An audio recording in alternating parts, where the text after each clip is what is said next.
도읍을 한양으로 옮긴 일은 역시 잘한 일이라고 태종은 생각했다. 하지만 마냥 안주할 수는 없었다. 태종은 이제 현재가 아닌 미래를 설계해야 했다. 하륜, 이거이, 이저, 이숙번, 그리고 처남들, 막강한 힘을 가진 공신들이 장차 내 아들의 자리를 위협하고 왕권에 도전할 수도 있을 것이다. 물론 그렇게 되지 않을 수도 있겠지만 그리 될 수도 있다. 앞일이 어떻게 될지 알 수 없다면 차라리 예방 차원에서 공신들을 제거하는 것이 옳지 않겠는가. 그렇다고 다 죽일 수는 없고 누굴 먼저 보낼 것인가. 하륜, 그는 내가 한양 제천도를 하겠다고 했을 때 무하기 좋다고 주장하였다. 뭐 신하로서 자신의 소신을 주장할 수도 있지만 문제는 신료들이 재빨리 그의 줄에 서서 한 목소리를 내었다는 것이다. 신하들 중에서 가장 큰 영향력을 가진 자, 그가 세력을 키우고 훗날 내 아들의 권력에 도전할 수도 있지 않을까. 그래, 충분히 그럴 수 있을 것이야. 그렇다면 하륜을 먼저. 아니지, 아니야. 그는 외교 경험이 풍부하고 국제감각이 뛰어난 사람, 명나라의 관계에도 꼭 필요한 사람인데 누가 하륜을 대신할 수 있을까? 하륜은 아직 필요한 사람. 그는 좀 더 지켜보는 것이 좋겠어. 이숙번은 어떤가? 그는 누구보다 추진력이 빠르고 충성심이 강하다. 한번 명을 내리면 잔머리 굴리지 않고 곧바로 처리하고 나지. 그 또한 아직은 필요한 사람. 좀 더 지켜보는 것이 좋겠어. 처남들은 어떨까? 안 되겠지.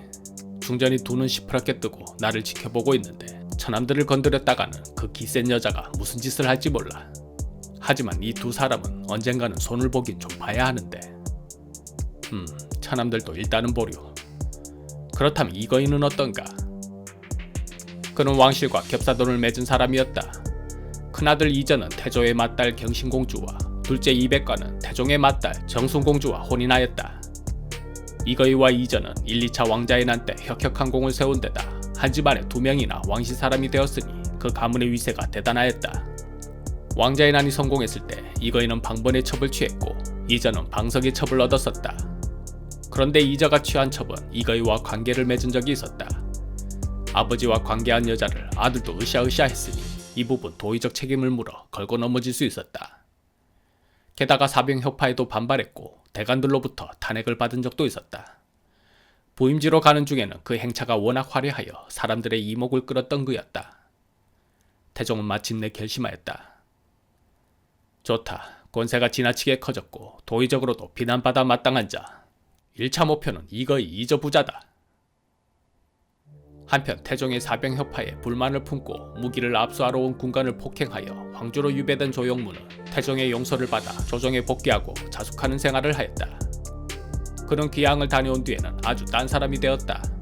전에처럼 말도 함부로 하지 않았고 행동도 각별히 조심하였다. 난폭한 조용무가 그렇게 된 데에는 태종과 뭔가 은밀한 것이 있었던 모양이다. 그러던 어느 날 태종은 이화와 이천우를 불러 이야기를 꺼냈다. 이것은 확인되지 않은 그저 조용무의 주장이니 경들이 들어보고 과인이 어찌해야 할지 말해주시오. 예 전하, 말씀하시옵소서. 조용무가 하루는 이거이 집에 갔는데 이거이가 이런 소리를 했다고 하오. 우리들이 부계한 것이 이미 지극하나 종시 보전하기는 예부터 어려우니 마땅히 일찍이 도모해야 한다. 상왕은 사건을 만들기를 좋아하지 않는다. 금상은 아들이 많지만 어찌 다 우리들을 연휴를 하겠는가. 마땅히 이를 베어 없애고 상황을 섬기는 것이 가하다. 라고 했다는데 경들은 이에 대해 어떻게 생각하시오? 그야말로 폭탄 하나가 떨어지는 소리였다. 잘못했다가는 조정에 피바람을 불러올 일이었다.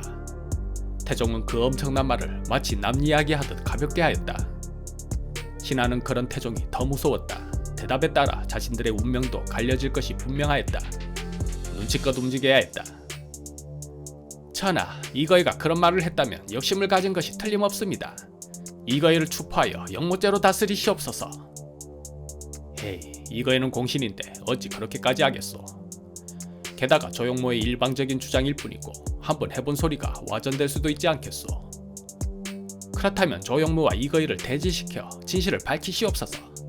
둘 중 하나는 죄가 있을 것이니 죄인을 찾아내 엄단하셔야 하옵니다. 그참, 뭘 그렇게까지. 알았소. 과인은 내키지 않지만 경들이 그렇게까지 말하니 어쩔 수가 없구려. 우선 종친과 공신, 대관들을 대골들에 모두 모이게 하시오. 그들이 보는 앞에서 이거이와 조용무를 대질시키시오.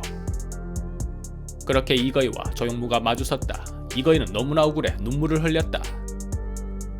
두 아들이 부마가 되었고 신이 정성이 되었는데 무엇이 부족한 바가 있어 이러한 말을 하였겠습니까?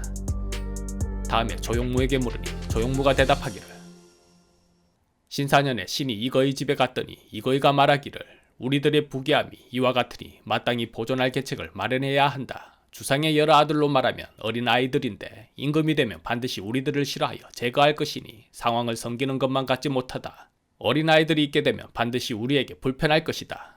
라고 하였습니다. 그러자 이거이가 조용무에게 따져 물었다. 그대는 내게 무슨 원한이 있어 이렇게 나를 해치려고 하는가? 그대가 있고 없는 것이 나에게 무슨 손해되고 이익되는 것이 있겠는가? 또 함께 같은 때에 공신이 되어 집안을 일으킨 사람이다.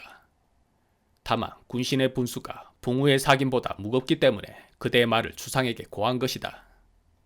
상황을 보니 또 일 꾸미기 좋아하는 태종의 각본, 감독, 주연은 조용무의 작품이 분명하였다. 눈치 빠른 종친과 공신들은 알아서 처신하였다. 태질결과 이거이의 불충이 명백히 드러났사옵니다. 이거이를 영모죄로 다스리시옵소서. 원하는 대답이었지만 또 태종은 그 말을 덥석 받아들이는 하수는 아니었다. 아니되오. 공신을 어찌 말 한마디 잘못한 일로 처단할 수 있겠소. 비록 잘못이 있다 하여도 과인은 끝까지 의리를 지켜 공신들을 지켜줄 것이오. 한때의 공으로 만세의 법을 폐할 수는 없습니다. 어찌 이거이 한 사람을 아끼고 자손 만세의 계책을 위하지는 않습니까? 반드시 한나라 고조처럼 사정을 없앤 뒤라야 왕업이 장구할 것을 가히 기약할 수 있습니다. 이거이는 임금을 업신여기는 마음이 가슴속에 쌓여서 말 가운데 나타난 것이며 또 그 아들 이저도 또한 광망한 자이니 아울러 법대로 처리할 것을 청합니다. 그래도 이거이는 아니되오. 전하! 신료들은 대골들에 자리를 깔고 앉아 이거이 처단을 요청하였다. 이거이를 처단하지 않으신다면 신들은 결코 물러나지 않을 것입니다.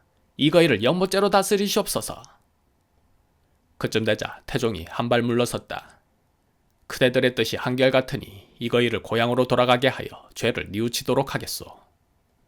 아니되옵니다. 역심을 가진 자에게 겨우 기양이라니요. 이거이를 참으셔야 하옵니다. 알았소. 차마 이거이를 죽일 수는 없고 그와 아들들을 폐서인하고 지방에서 살게 하겠소. 이만하면 되었소. 아니되옵니다. 이거이를 참아소서. 갑자기 태종의 얼굴빛이 변하였다. 그만, 여기까지. 아, 네. 결국 이거이와 아들들은 그렇게 권력에서 물러났다. 태종은 또 고민하였다. 이거이 부자는 됐고 다음은 누구를? 그래, 이쯤 되면 중전과 처가 식구들의 길을 좀 눌러주어야 할 필요가 있어. 부인이라면 좀 나긋나긋한 맛이 있어야지. 이건 뭐 나보다 기가 더 세. 태종은 용상에 오른 후 본격적으로 젊은 여인들을 찾아섰다.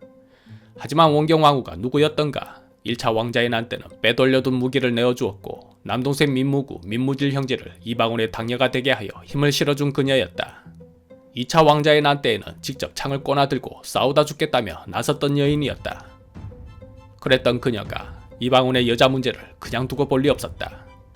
임금을 찾아다니며 바가지를 긁었는데 태종은 경련척으로 옮겨다니며 그녀를 피하였다. 그렇게 임금이 피해만 다니자 원경왕후는 태종과 으쌰으쌰한 궁녀를 개인적으로 벌하기에 이르렀다. 태종은 대로하였다. 중전이 감히 내 여자를 건드렸다는 것이냐? 화려한 궁궐에서 왕비가 되어 호화롭게 사니 아주 눈에 뵈는 게 없나 보구나. 중궁전에 내시와 궁녀들을 모두 내쫓아라. 앞으로는 쌀도 직접 씻고 밥도 직접 해 처먹으라 하여라. 그리되자 중전은 또 화를 주체하지 못해 임금에게 가서 쌍욕을 퍼부었다. 그런 싸움이 계속되었다. 하지만 천하의 태종도 부부간의 말싸움에는 항상 밀렸다. 명분에서 밀렸기 때문이다. 태종은 아예 후궁제도를 법으로 정하여 명분에서 밀리지 않아야겠다고 생각하였다. 하령과 공군을 불러 명하기를, 과인이 이제 사직의 안정을 위해 정식으로 후궁을 드릴까 하오. 그런데 후궁을 몇 명까지 들려야 할지 모르겠소. 경들은 역대 임금들이 이 문제를 어찌했는지 조사해서 보고토록 하시오.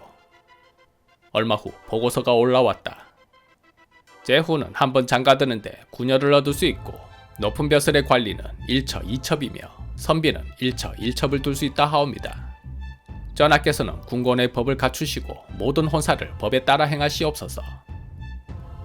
오, 동시에 9이라 기대 이상이요. 태종은 즉시 가래색을 설치하고 성균락정 고농의 딸을 별궁으로 맞아들였다. 원경왕후는 통곡하였다. 상가께서는 어찌하여 예전의 뜻을 잊으셨습니까? 제가 상간과 더불어 함께 어려움을 지키고 같이 화란을 겪어 국가를 차지하여 싸운데 이제 나를 잊음이 어찌 여기에 이르셨습니까? 하며 울기를 그치지 않자 어지간한 태종도 한 발 물러났다. 나름대로의 타협안을 내었다. 일단 성대한 혼례식은 열지 않겠소. 또한 환관과 시녀로 하여 중전을 모시게 할 것이요. 나도 이만큼 양보했으니 부인도 이것만은 양보하시오. 무엇을 양보하오리까? 후궁 9명은 절대 포기 못하오. 그렇게 태종은 가래색을 내어주고 후궁 9명을 얻었다. 태종은 다음 카드를 꺼내었다. 중전의 길을 좀 누그러뜨렸으니 슬슬 처가댁을 손 좀 볼까나. 민무구 민무질 형제를 그냥 둘 수는 없지. 내가 이거이 하나 처리하는데도 그렇게 까다로웠는데 장차 내 아들은 오죽하겠는가. 내가 살아있을 때 조정에 붙어있는 가시들을 다 제거해 줄 것이야. 태종은 신료들을 모아놓고 폭탄선언을 하였다. 과인은 이제 그만 보위를 세자에게 물려주고 물러날까 하오.